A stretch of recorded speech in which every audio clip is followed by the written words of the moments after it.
Good evening everyone, my name is Arun Chaudhary and welcome back to my channel PCS वाला। आज से हम एक न्यूज़ सीरीज शुरू करने जा रहे हैं जिसमें कि DND that is daily news discussions, इसके बारे में हम डिस्कस करेंगे। और यहाँ पे जो भी इम्पोर्टेंट टॉपिक होगा वो न्यूज़ में क्यों है, उसके बेसिक बैकग्राउंड्स क्या है और वो हमारे मेंस या प्री के लिए कहाँ पे इंपॉर्टेंट हो सकता है, इन सारी चीज़ों के बारे में देखेंगे।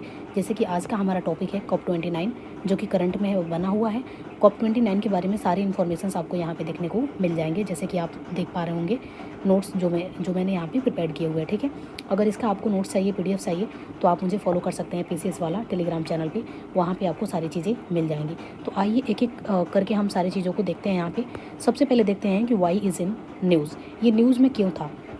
ठीक है, तो सबसे पहले यहाँ पे आपको ये चीज़ देखना है कि 11th to 22 नवंबर 2024 बाकू जो कि किसका कैपिटल है, अजरबैजान का, यहाँ पे COP29 का जो है कॉन्फ्रेंस ऑफ पार्टीज़ होने वाला है।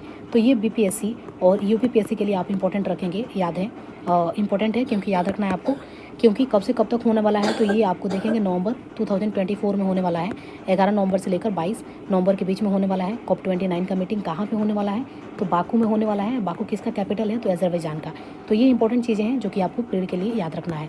उसके बाद से इनिशिएटिव अगर पूछा जाए कि किसके अंडर में इनिशिएटिव्स आता है, तो UNFCCC के बारे में, जैसे कि UN framework convention on the climate change. तो ये चीज़ें आप याद रखना है। ठीक है, तो पहला हमारा पिलर की न्यूज़ में क्यों है, इसके बारे में मैंने आपको ब्रीफ कर दिए हैं कि क्या क्या चीज़ें ये हैं। उसके बाद से देखते हैं कि what is the top agenda of COP29। अच्छा, COP29 अगर हो रहा है तो इसके कुछ ना कुछ तो एजेंडाज होंगे। तो एजेंडाज़ में कुछ पिलर्स मैंने यहाँ पे डिवाइड कर दिए हैं कि कौन कौन से पिलर है। तो पहला पिलर आप इसमें देखेंगे क्लाइमेट फाइनेंस के बारे में, दूसरा पिलर आप देखेंगे कार्बन मार्केट्स रूल्स के बारे में, तीसरा पिलर आप देखेंगे फॉसिल फ्यूल ट्रांजिशन के बारे में, और चौथा पिलर आप देखेंगे adaptations and the loss damage funding के बारे में। तो आइए एक एक करके डिस्कस करते हैं कि क्लाइमेट फाइनेंस क्या होता है, what is the climate finance। तो wealthy nations struggle to the meet these goals and leading to the mistrust among the climate and vulnerable countries, so that's climate finance की हमें ज़रूरत पड़ी। उसके बाद से देखते हैं COP29 follows the COP28 rules, यानी COP29 जो है ये फॉलोज कर रहा है किसको, COP28 agreement to transitions and away from the fossil fuels to aid to global fossil fuel and use of continues to the rise। ठीक है, तो ये दूसरा हमारा क्या था, जो है फॉसिल फ्यूल ट्रांजिशंस।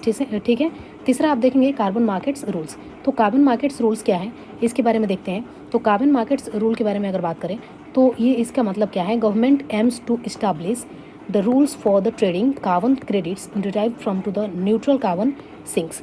दूसरा चीज़ है कि इस use to include the transparency evolutions standards and the conditions for the revoking credits. ठीक है, तो ये चीज़ें हैं। उसके बाद से नेक्स्ट बात करें हम कि चौथा हमारा पिलर जो है ये क्या है, तो adaptations and the loss damage funding. तो adaptation and loss damage funding, इससे रिलेटेड क्या क्या चीज़ें हैं, तो country will be review the adaptation strategy for the climate impact and the seek to the finance guidelines. ठीक है, तो ये चीज़ें आपको याद रखना है। तो चारों ही पिलर को हमने यहाँ पे टैकल कर लिए। अब आइए नेक्स्ट देखते हैं what is the new collective quantify गोल।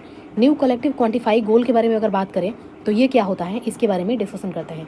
ठीक है, तो सबसे पहले देखते हैं कि ये होता क्या है।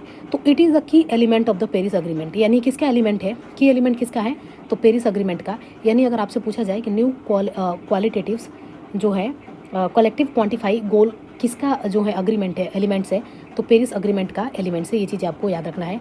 Which was adopted in 2015 strengthen to the global response to the locate treat to the climate change. ये किस लिए अडॉप्ट किया गया था, तो आप देखेंगे कि स्ट्रेंथन करने के लिए किसको, तो ग्लोबल रिस्पॉन्स को स्ट्रेंथन करने के लिए इसको किया गया था, और ट्रीट करने के लिए किसको, तो क्लाइमेट चेंज को।